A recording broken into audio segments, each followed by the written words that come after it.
Hello everyone, আসসালামু আলাইকুম। Welcome back to my channel. কেমন আছো তোমরা? আশা করছি ভালো আছো। তোমরা দেখছি রোজা রান্নাঘর উইথ ব্লগ। প্রতিদিনের মতো আজ আবারও চলে এলাম তোমাদের মাঝে নতুন আরেকটি রেসিপি নিয়ে। আজকে আমার রেসিপি থাকছে তিলের পরোটা। ভীষণই মজাদার একটি পরোটা, খেতে অসাধারণ হয়। অবশ্যই কিন্তু একবার হলেও ট্রাই করতে হবে। আশা করছি তোমাদের ভালো লাগবে। চলো তাহলে দেখে নেওয়া যাক আজকের রেসিপি।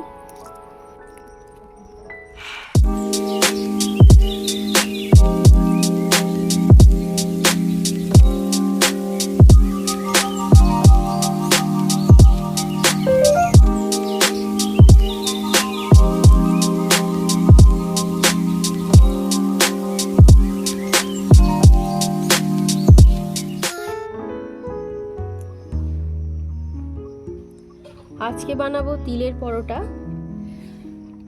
তার জন্য দেখো এখানে নিয়ে নিয়েছি তিল।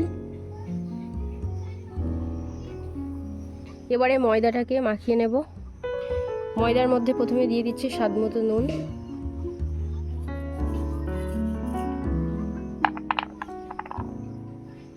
চিনি দিয়ে দিচ্ছি,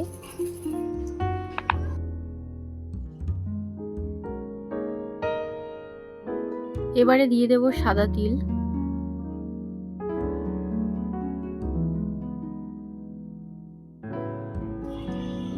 শুকনো উপকরণগুলো প্রথমে মিশিয়ে নেব।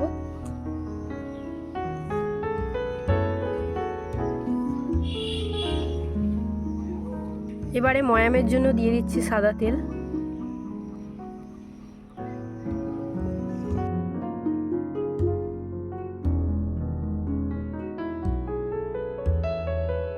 ময়দাটা ভালো করে ময়াম দেওয়া হয়ে গিয়েছে।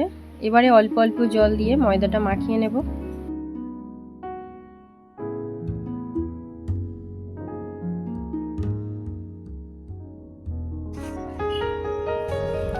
ময়দাটা কিন্তু খুব নরম করে মাখিয়ে নিতে হবে।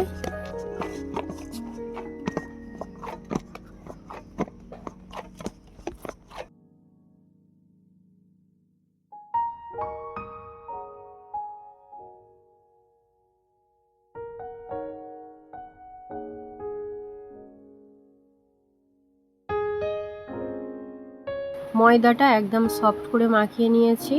এবারে লেচি কেটে নেব।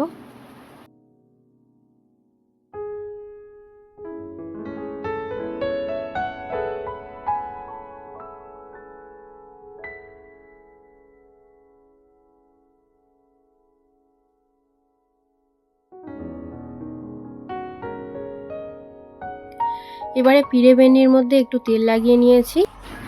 একটা লেচি নিয়ে নিয়েছি। এবার একটা বড় রুটির মতো করে বাড়িয়ে নেব।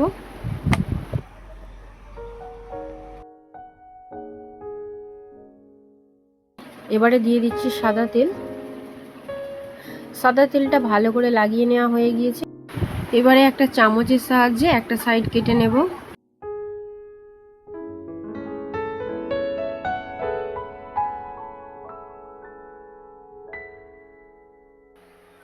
চামচ দিয়ে কেটে নিলাম। এবারে চওড়া চওড়া করে মুড়ে নেব।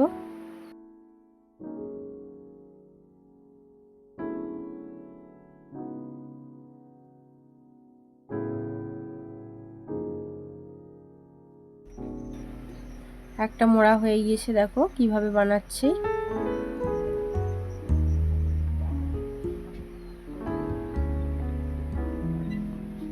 এবারে উপর থেকে দিয়ে দেব তিল। দুই সাইডে বেশি করে তিল দিয়ে দেব। তিলগুলো দিয়ে চেপে দিলাম।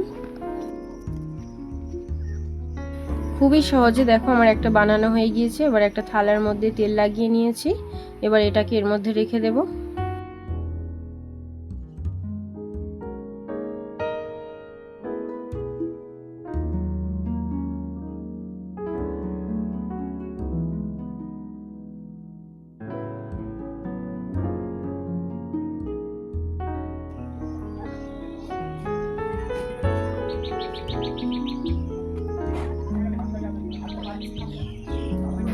এই একইভাবে বাকিগুলো বানিয়ে নেব।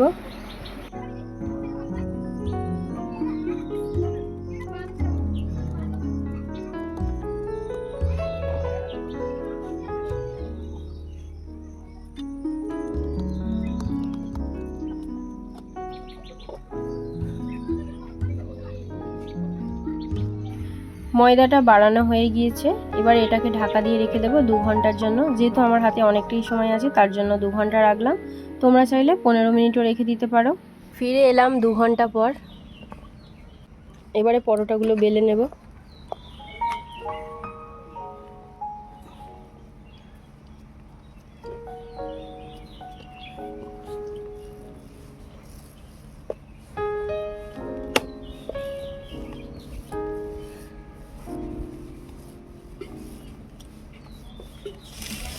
নুনটা জ্বালিয়ে নিয়েছি, এবারে কড়াটা বসিয়ে দেব।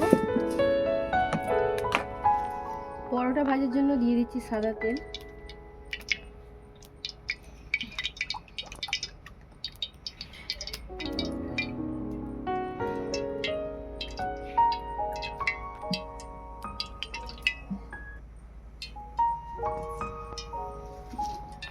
তেল গরম হয়ে গিয়েছে, এবারে পরোটা ভেজে নেব।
পরোটাগুলো সব ভাজা হয়ে গিয়েছে।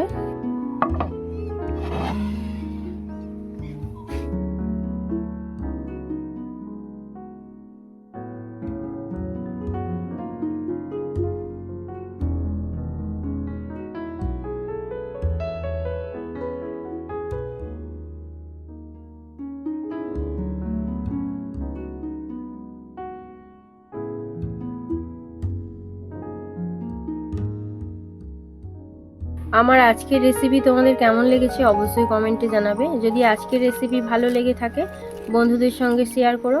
দেখা হচ্ছে আবারও নেক্সট অন্য কোনো রেসিপির সাথে। ভালো থেকো, সুস্থ থেকো, পরিবারের খেয়াল রেখো। বাই, আল্লাহ হাফেজ।